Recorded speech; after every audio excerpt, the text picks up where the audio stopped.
What's up, cool people? Welcome to another study stream Saturday, kind of, except it's a very shortened one this time.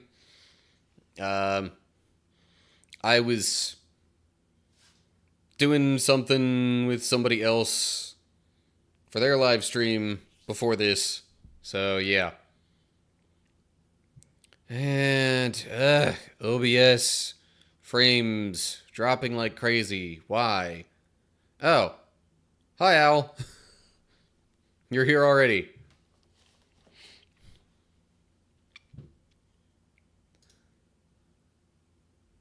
I imagine you were probably waiting for me, if anything.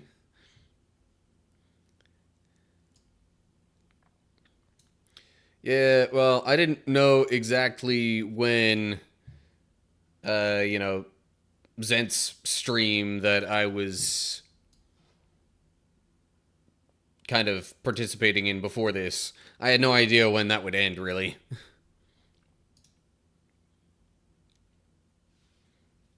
But yeah, I've got pretty much just enough time to do Bible study stuff and then probably pack it in. So, unfortunately, that means no Sonic Frontiers, no playing as Tails. That'll have to wait till next week. I was listening to music and writing, and the notifications went off. All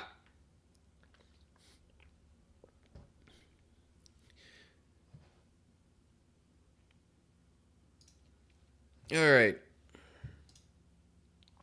Well,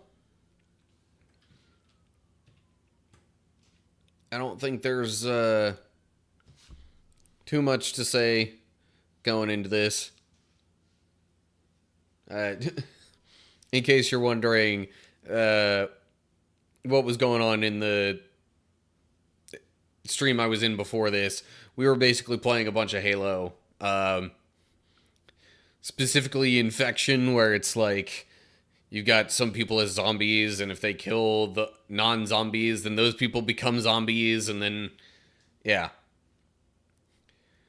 Played all sorts of different slight variations of that, so it was fun, though. We had up to 8 people in the group, all playing together.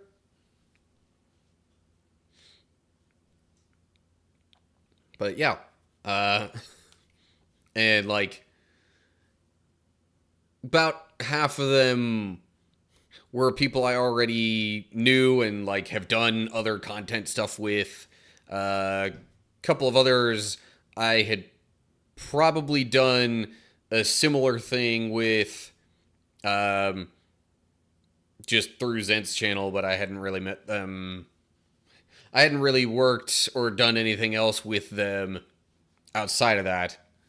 And then there was like one or two newer people that I hadn't really met yet. But anyway, I digress.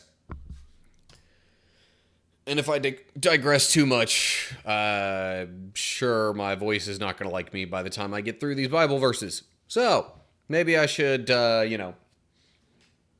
get to that and actually do the Bible study, which is what we're here for. At least this time. So, I guess here we go. All right. So, we're looking at Joshua chapter 7. I'm pretty darn sure that's where we left things off, because I started with chapter 5 last week, and it was definitely, I definitely remember only doing 2 chapters. Anyway, I just realized I have that in the recording now, and I'm probably going to have to edit that out. Because that's not necessary for edited video. So, yeah. Looking at Joshua chapter 7 now. So, Israelites crossed the Jordan River.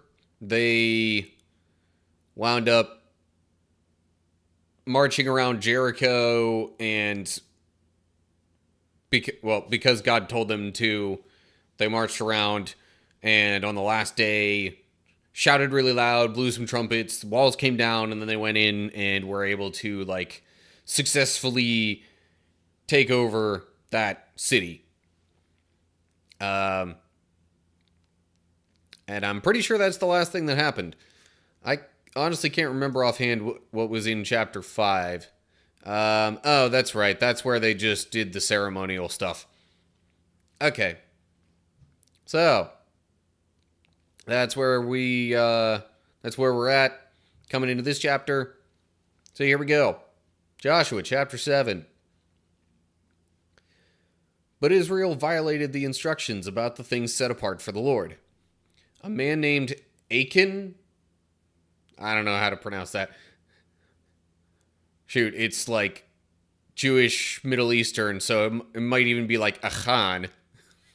Anyway, some dude had stolen some of these dedicated things, so the Lord was very angry with the Israelites. I'm just gonna keep pronouncing him Achan. I don't know.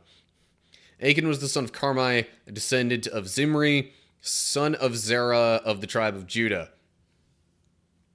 Okay, so basically, instead of either destroying everything or dedicating it to God, somebody took some of it for himself.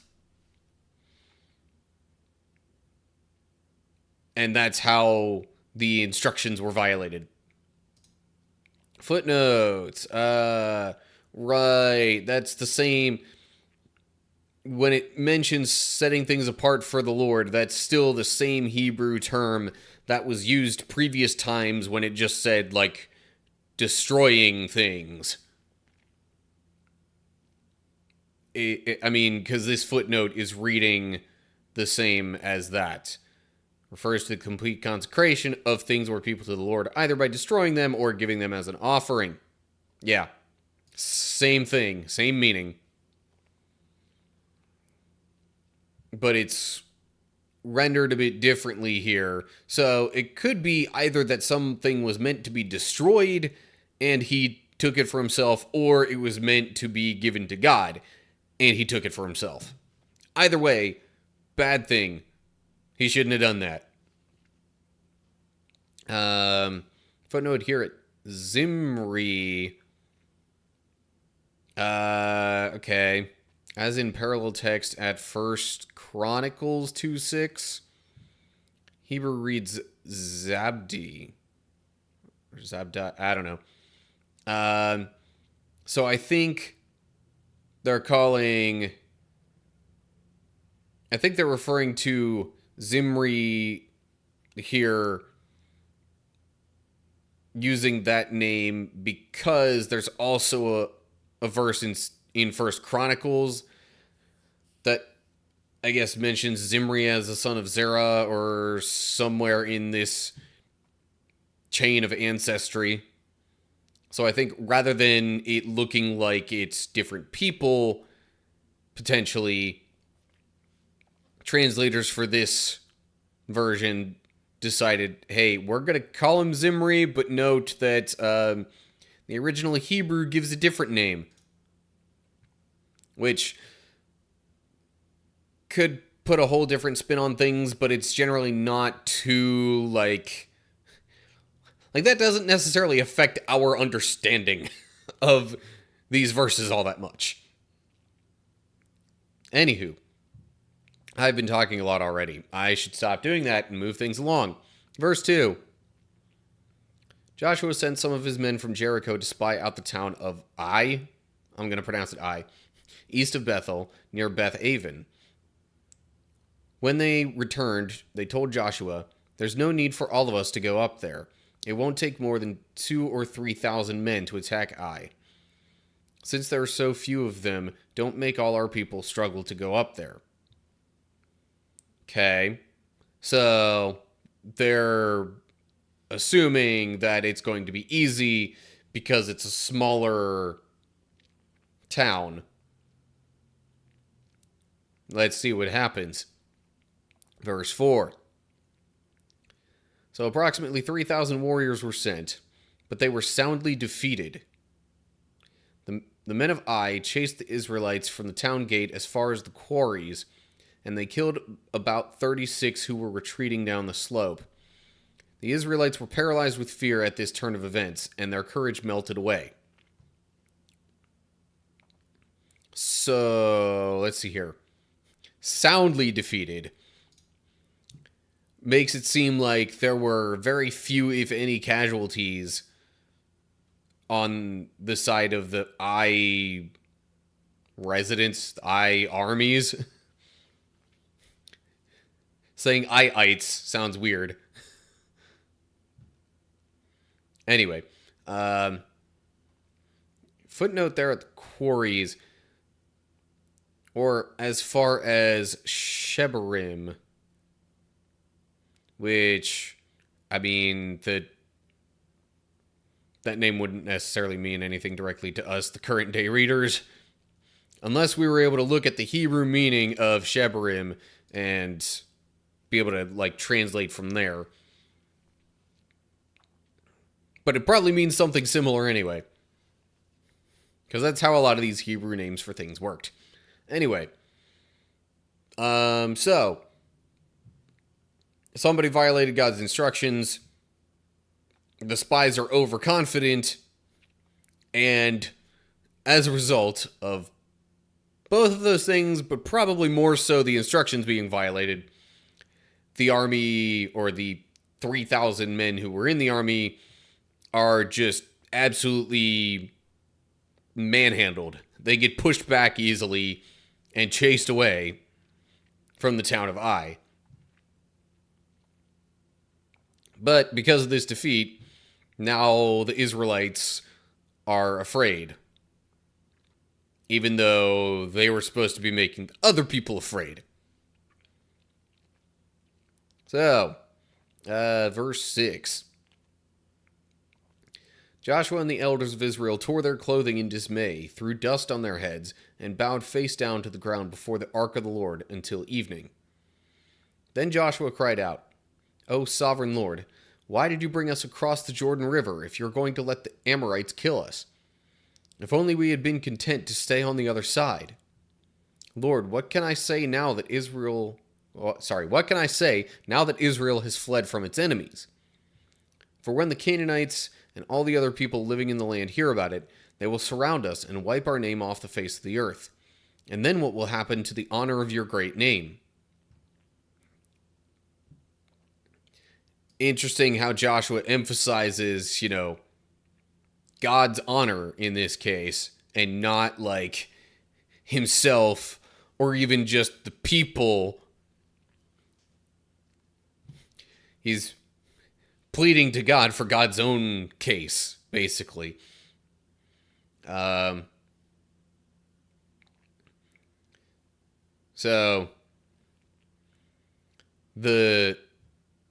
Joshua and the elders are basically all just worried now that things are going to just completely take a massive U-turn in terms of their fortunes, and that, like, it's all going to go super poorly for them before they've even gotten to do any settling or anything like that. Because now the tables have turned kind of in terms of like momentum and morale. But anyway, on to verse 10. But the Lord said to Joshua, "Get up. Why are you lying on your face like this? Israel has sinned and broken my covenant. They have stolen some of the things that I commanded must be set apart for me. And they have not only stolen them, but have lied about it and hidden the things among their own belongings. That is why the Israelites are running from their enemies in defeat. For now Israel itself has been set apart for destruction. I will not remain with you any longer unless you destroy the things among you that were set apart for destruction." Okay, so God basically confirms to Joshua what we read in verse 1, that things that were supposed to be destroyed and or set apart were taken by somebody or maybe even multiple people instead. And that's why things are going poorly for them at the moment. So, verse 13. Get up. This is still God talking to Joshua. Get up. Command the people to purify themselves in preparation for tomorrow. For this is what the Lord, the God of Israel, says. Hidden among you, O Israel, are things set apart for the Lord. You will never defeat your enemies until you remove these things from among you. In the morning you must present yourselves by tribes, and the Lord will point out the tribe to which the guilty man belongs. That tribe must come forward with its clans, and the Lord will point out the guilty clan. That clan will then come forward, and the Lord will point out the guilty family. Finally, each member of the guilty family must come forward one by one. The one who has stolen what was set apart for destruction will himself be burned with fire, along with everything he has, for he has broken the covenant of the Lord and has done a horrible thing in Israel. Okay, so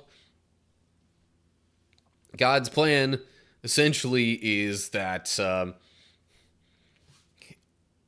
everybody in the entirety of Israel is going to just get narrowed down from larger group to smaller group until it finally gets to the individual person who's responsible for the thievery and for breaking the covenant. And they have to do this because otherwise they're just going to keep losing to their enemies and could very well wind up destroyed entirely themselves. Well, maybe not entirely, but still, it'll just keep getting worse and worse for them if they don't. So God lays out the plan of narrowing things down. Let's see what happens from there. I would assume then they're going to follow these instructions and figure out who it is. But then we get to verse 16. Early the next morning, Joshua brought the tribes of Israel before the Lord, and the tribe of Judah was singled out. Then the clans of Judah came forward, and the clan of Zerah was singled out. Then the families of Zerah came forward, and the family of Zimri was singled out. Every member of Zimri's family was brought forward person by person, and Achan was singled out. Then Joshua said to Achan, "My son, give glory to the Lord, the God of Israel, by telling the truth. Make your confession and tell me what you have done. Don't hide it from me."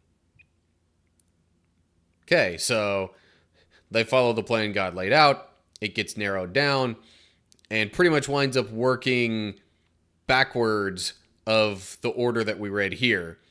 Because up in verse 1, it was ending with the tribe of Judah, then, the clan of Zerah, or maybe clan of Zerah, family of Zimri, and then, Achan himself was singled out after that.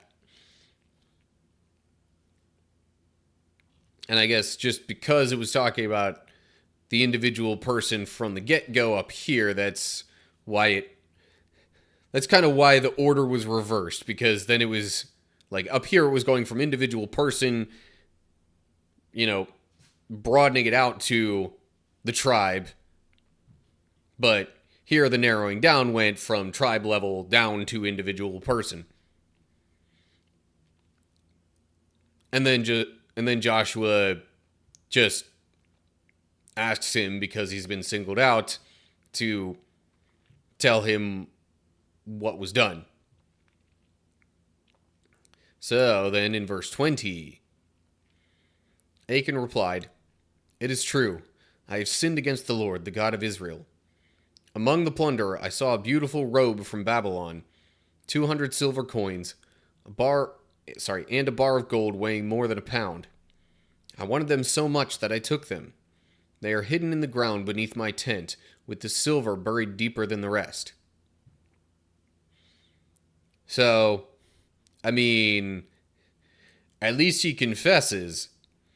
Not totally sure if that's going to help him at all, but the fact that they're then going to be able to find it might then help the rest of the people after the fact. We'll have to see.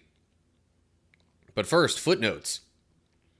Hebrew does not say Babylon there. It says Shinar, or Shinar, I don't know. Okay. Not sure why the different name is given there. Maybe it wasn't called Babylon yet. Maybe that's the issue. Anyway, or Babylon could be what it was known as by other people, but not by the Hebrews. Anyway, 200 silver coins. Hebrews says 200 shekels of silver, which weighed about 5 pounds. Is that saying each coin weighed about 5 pounds? Because if so, that is a lot. I doubt that would be the case, because he would have had to get these things himself. There's no way he's carrying 1,000 pounds of silver. So the entirety of it weighing about 5 pounds, I guess, makes more sense.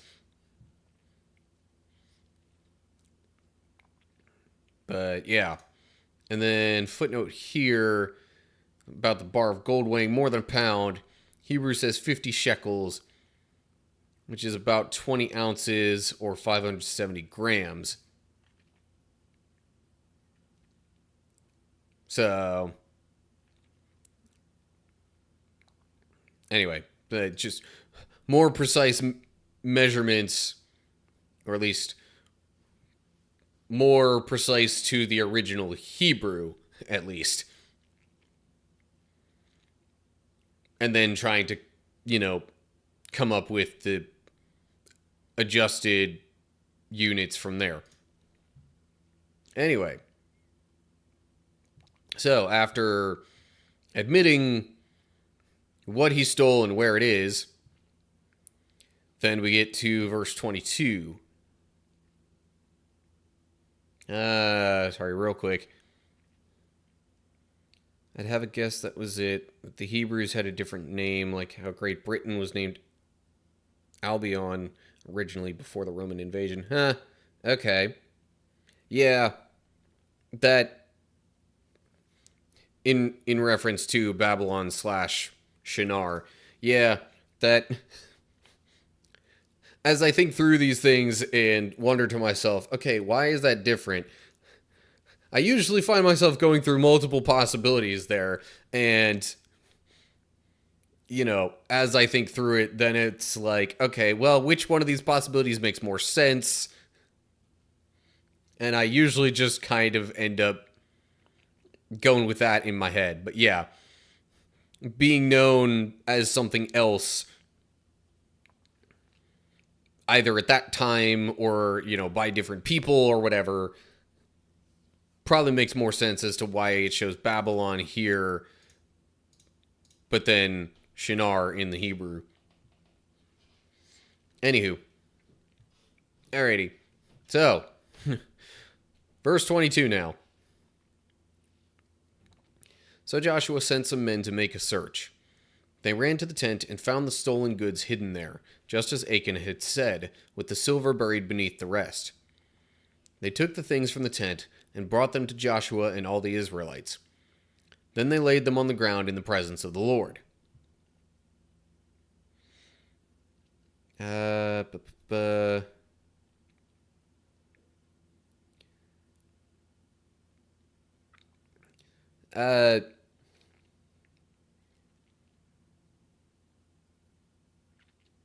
Yeah, I'm not going to make any assumptions as to what the correct name of the place was in verse 21 here. But I would kind of assume Shinar was an earlier name, and they're calling it Babylon here in this translation because more people have a rough idea of Babylon and maybe where that would have been. Also, because that same area would have been referred to as Babylon later on in the Bible anyway. Like, just outright referred to as Babylon.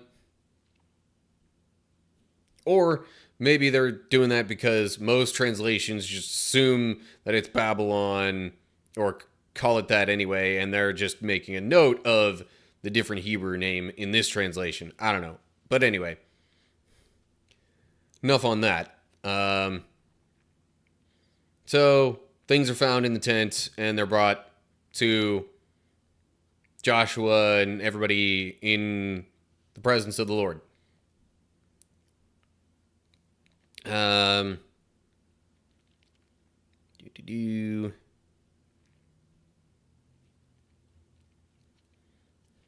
Yeah.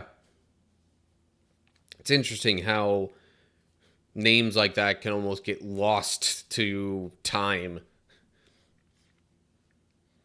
But that's part of the reason why we have historians and people who actually, look into these things. So it doesn't get entirely lost, and we're not just like missing parts of history altogether. Anywho. Okay. Verse 24. Then Joshua and all the Israelites took Achan, the silver, the robe, the bar of gold, his sons, daughters, cattle, donkeys, sheep, goats, tent, and everything he had, and they brought them to the valley of Achor. Then Joshua said to Achan, "Why have you brought trouble on us? The Lord will now bring trouble on you." And all the Israelites stoned Achan and his family and burned their bodies. They piled a great heap of stones over Achan, which remains to this day. That is why the place has been called the Valley of Trouble ever since. So the Lord was no longer angry. Okay. Now you might wonder, okay, if he was guilty of this, why did his entire family have to get killed as well? But, if you think a little bit more about the situation, it was in their tent that everything was hidden. So that means they were probably aware of where these items were and also chose not to say anything about it.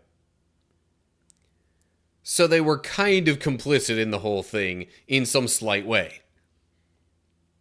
Probably. That's a bit of speculation on my part, but if it was really that easy to find the stuff, with search party, I doubt that it was really, I doubt that it was unknown to the other family members. Especially because, not only were some of the things, hidden underground, but there had to be some substantial digging then for the silver to go underneath all that other stuff and still have it all be underground. Anyway, so I'm trying to remember if, part of the Lord's commands up here, I mean, I know it said that the guilty person and all his possessions would be burned. The one who was stolen what was set apart for destruction will himself be burned with fire, along with everything he has. I mean, family also counts as everything you have, in a way.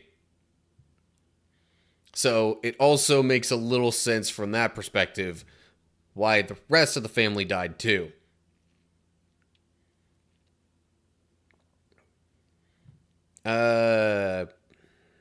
Additionally, footnote here at Valley of Trouble, Hebrew says Valley of Achor. So I wonder if Achor actually translates into trouble. I mean, it even just says Valley of Achor up here. So, not sure why then they felt the need to use two different names for the same place within the same paragraph. But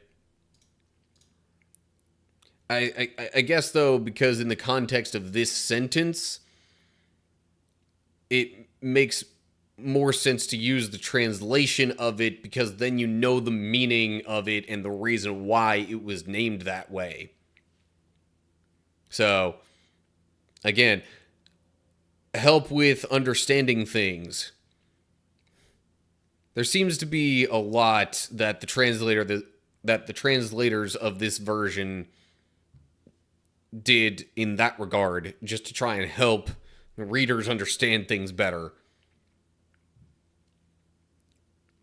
So anyway, and God's no longer angry with the people. So I guess that's the, slight positive note, silver lining to wrap up this chapter. But that does it for Joshua chapter 7.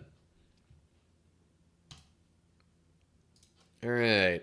And then we'll move on to chapter 8, which is even a little bit longer.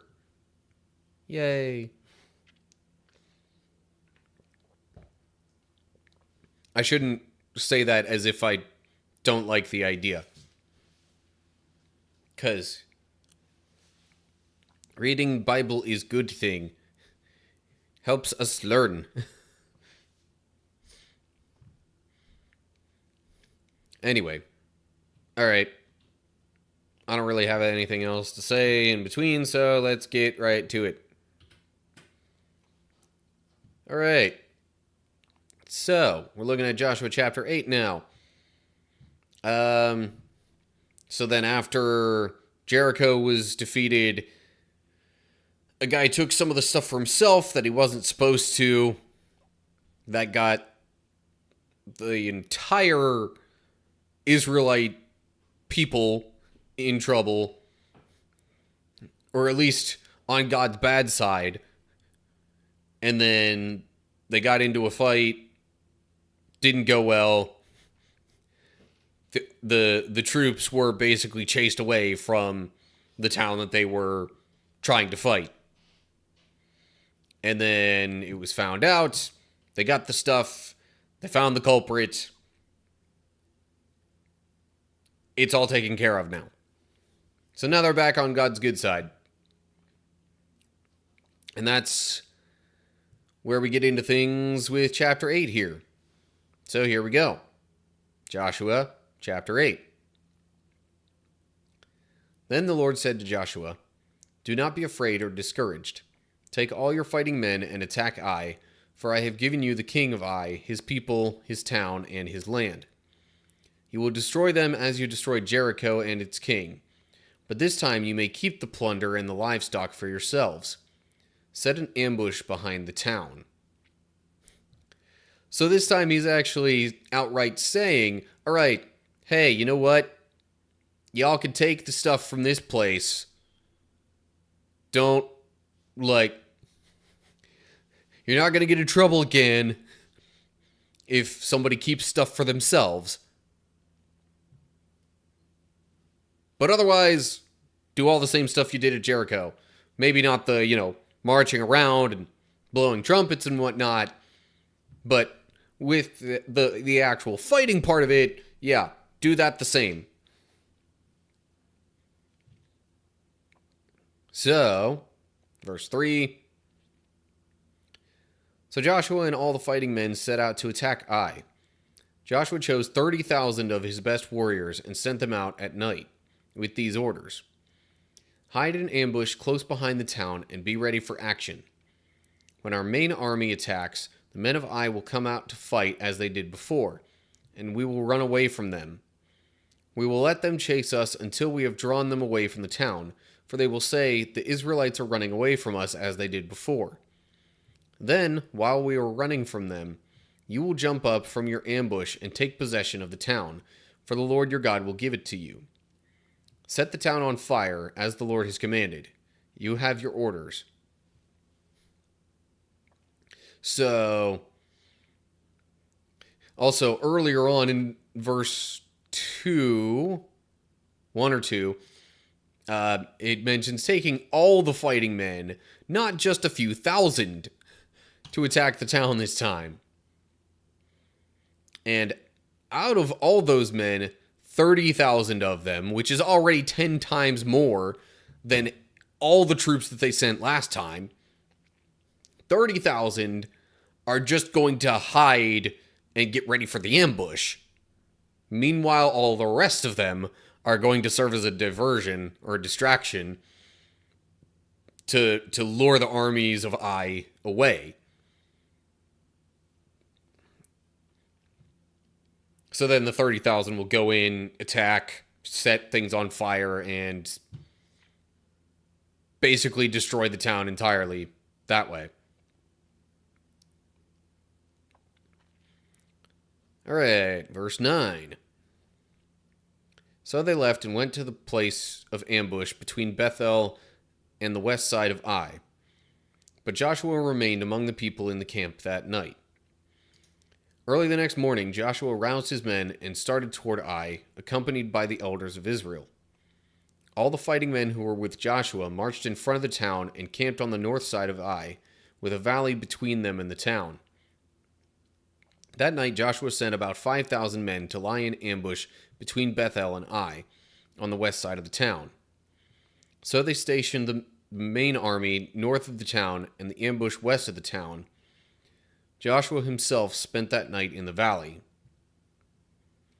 Okay, so wait, is it saying now that 30,000 was the total of everybody involved in the battle, or that there's also a separate ambush of 5,000?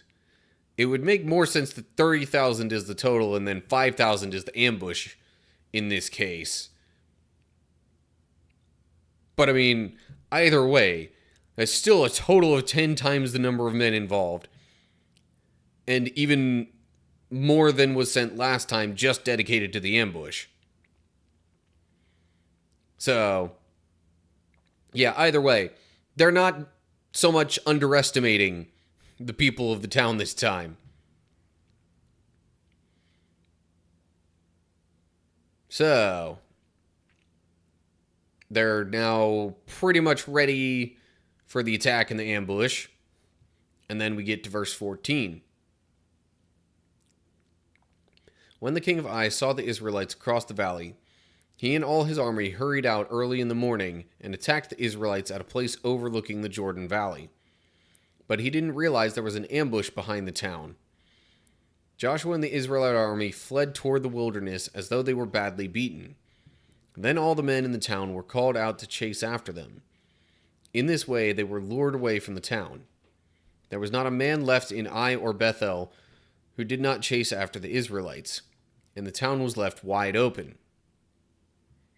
Then the Lord said to Joshua, "Point the spear in your hand toward Ai, for I will hand the town over to you." Joshua did as he was commanded. As soon as Joshua gave this signal, all the men in ambush jumped up from their position and poured into the town.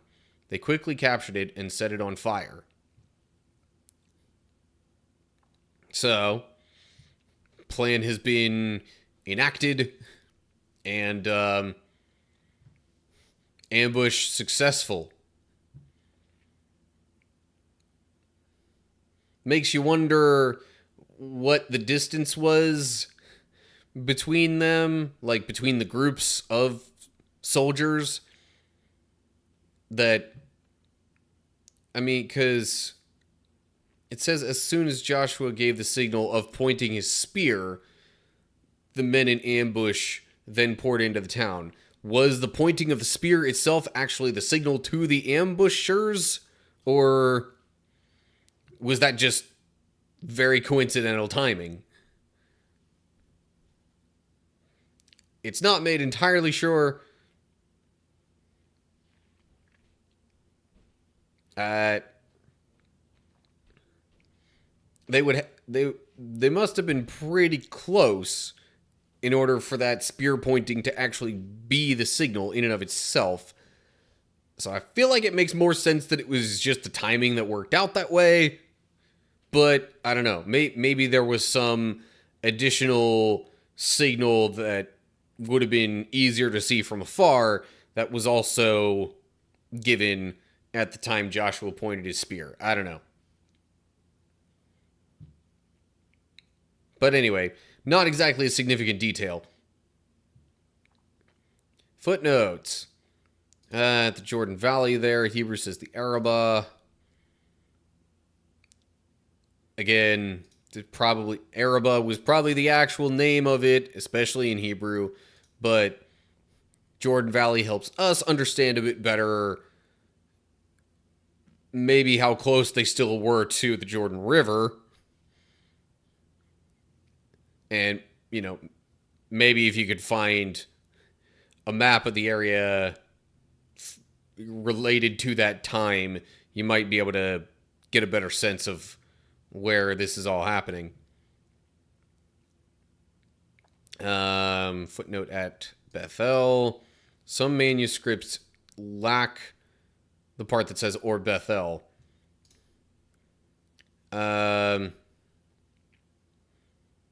Because the ambush was between Bethel and Ai. But, I mean, it could still be possible that,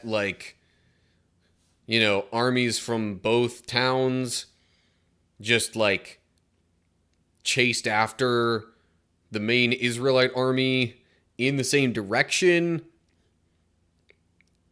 And partially as a result of that, neither group was able to see the ambushing army.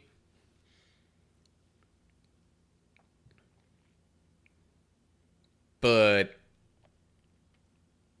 either way, obviously the point there is nobody was left to defend the town. So then Ambush quickly is able to come in, take over, and burn everything. Okay. Verse 20. When the men of Ai looked behind them, smoke from the town was filling the sky, and they had nowhere to go. For the Israelites who had fled in the direction of the wilderness now turned on their pursuers. When Joshua and all the other Israelites saw that the ambush had succeeded and that smoke was rising from the town, they turned and attacked the men of Ai. Meanwhile, the Israelites who were inside the town came out and attacked the enemy from the rear. So the men of Ai were caught in the middle, with Israelite fighters on both sides. Israel attacked them, and not a single person survived or escaped. Only the king of Ai was taken alive and brought to Joshua. So, once the town is burned, the smoke is visible to the Israelite army, and they take that as their cue basically to turn and start attacking instead of running away. And at that point, you'd almost imagine that catches the soldiers of Ai by surprise a little bit. They're suddenly turning back around on the offensive instead of running. So some of them might have tried to run back the other way, but then they would see the smoke and realize they don't have anywhere to go back to. And not only that, but there were more Israelites coming from the direction of the town, also attacking them. So then it winds up being they just close in on them, and yeah, seemingly fairly easy victory from there. Okay. Verse 24. When the Israelite army finished chasing and killing all the men of Ai in the open fields, they went back and finished off everyone inside. So the entire population of Ai, including men and women, was wiped out that day, 12,000 in all. For Joshua kept holding out his spear until everyone who had lived in Ai was completely destroyed. Only the livestock and the treasures of the town were not destroyed, for the Israelites kept these as plunder for themselves, as the Lord had commanded Joshua. So Joshua burned the town of Ai, and it became a permanent mound of ruins, desolate to this very day. At least the day of this being written and probably originally told to the people. Might as well wrap up this section. Joshua impaled the king of Ai on a sharpened pole and left him there until evening. At sunset, the Israelites took down the body, as Joshua commanded, and threw it in front of the town gate. They piled a great heap of stones over him that can still be seen today. again, same to this very day time frame. So, the whole note about Joshua still holding out his spear that whole time,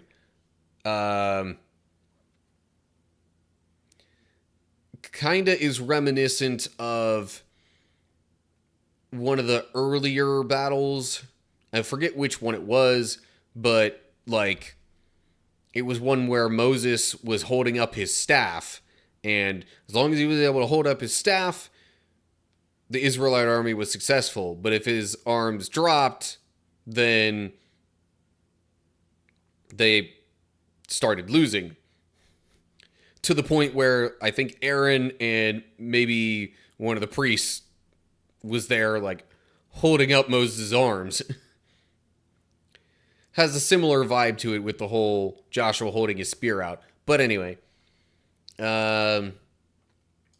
Footnote there, again, with destroyed being either destroying or giving things as an offering, but still, complete consecration of things or people to the Lord. Footnote there.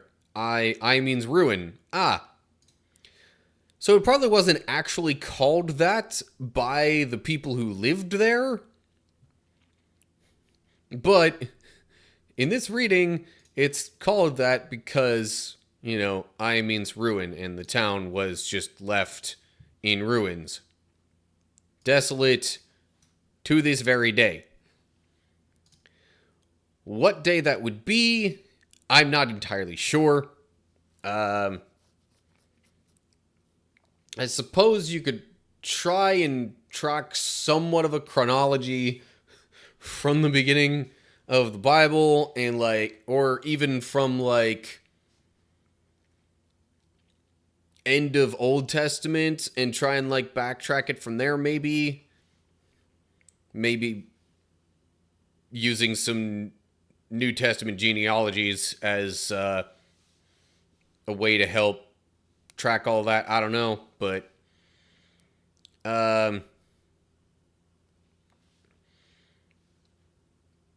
you would figure this is still at least somewhere in the couple of thousands BC or BCE, whichever you use there.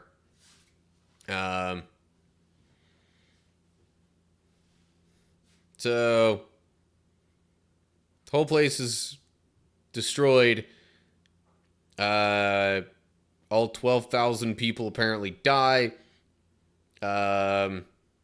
They still take the livestock and the treasures as plunder.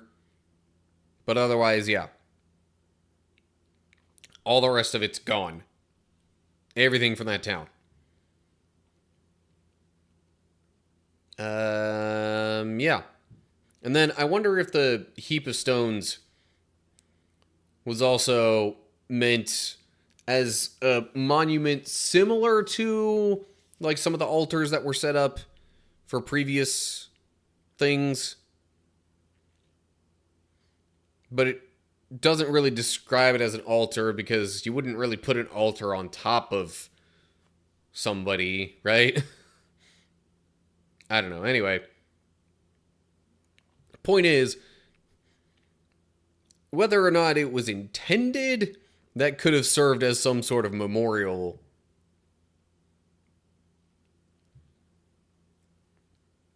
Okay. So that's that. Then we get to verse 30. Then Joshua built an altar to the Lord, the God of Israel, on Mount Ebal. He followed the commands that Moses, the Lord's servant, had written in the book of instruction. Make me an altar from stones that are uncut and have not been shaped with iron tools. Then on the altar they presented presented burnt offerings and peace offerings to the Lord. And as the Israelites watched, Joshua copied onto the stones of the altar the instructions Moses had given them. Okay, I was kind of assuming one of the altars that they had set up after crossing the Jordan River was this altar that they were instructed to set up, but apparently not.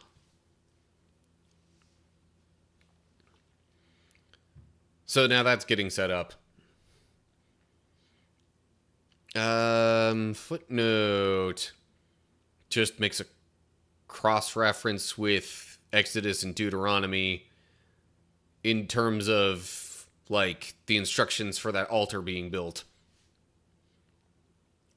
I remember that being mentioned in Deuteronomy, not so much in Exodus, although maybe that's just because it's been, like, probably a few months now at least. Footnote at altar. Hebrew just says onto the stones, rather than the stones of the altar. But, like, what other stones would the stones be in this context?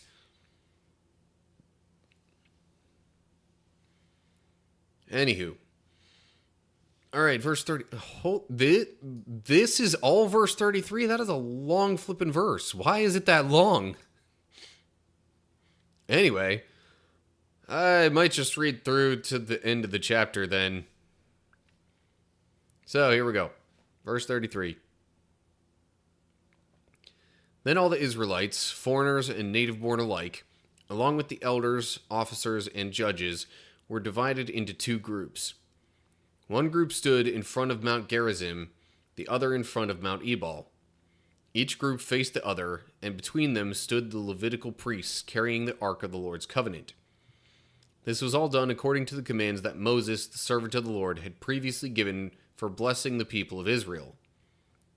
Joshua then read to them all the blessings and curses Moses had written in the book of instruction. Every word of every command that Moses had ever given was read to the entire assembly of Israel, including the women and children and the foreigners who lived among them. So now they've finally gotten to some of the things that Moses had instructed them a while back that they were supposed to do once they entered the Promised Land. Now, I don't know if it was just because of sheer proximity to the Jordan River or why exactly this stuff now is coming after some of the fighting. Maybe it was the proximity to Mount Ebal and Mount Gerizim. But in any case, yeah, now they're doing a bunch of this stuff that Moses commanded.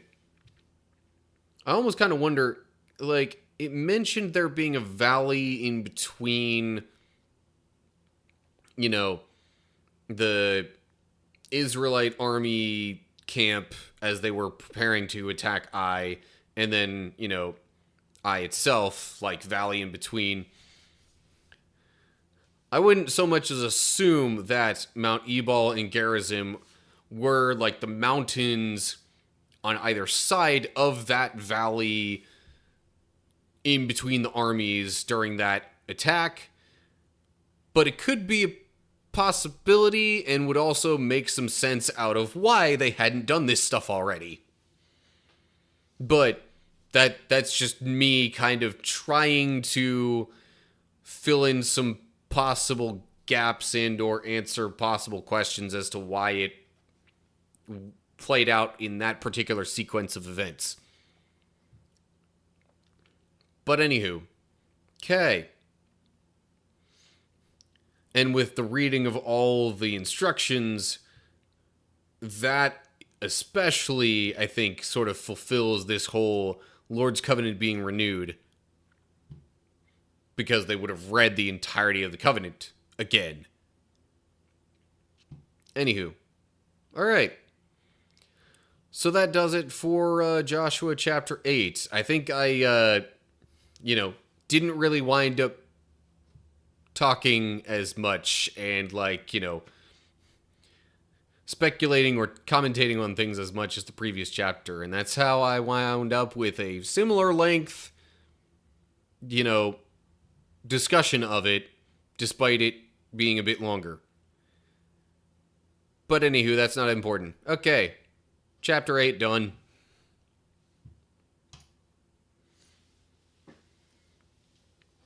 Alrighty.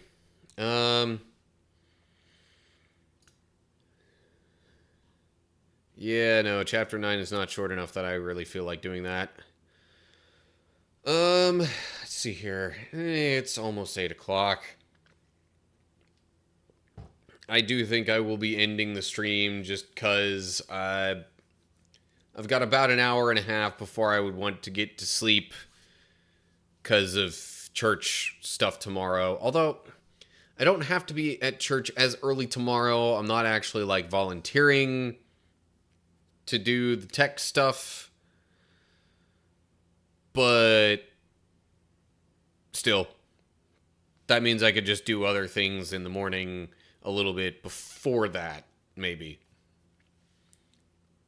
So, yes, I think that is going to be end of stream, especially given how things were going with, the new story stuff in Sonic Frontiers and how relatively slowly I was progressing through that. I'm not sure I want to get that started and then have to end it just part way through the stuff with Tails. Anywho, alright. So, that'll do for tonight. Owl, thanks for tuning in as usual. And, yeah. I'll be back next week. Same place. Earlier time. Technically I could raid, but it would literally just be you there, Owl. If I'm being quite honest. So, I think I might just leave it to you to choose who you want to watch next. If we had more viewers, maybe I would raid, but with things as they are, I don't feel like that's really necessary. Who would I even potentially raid anyway? There are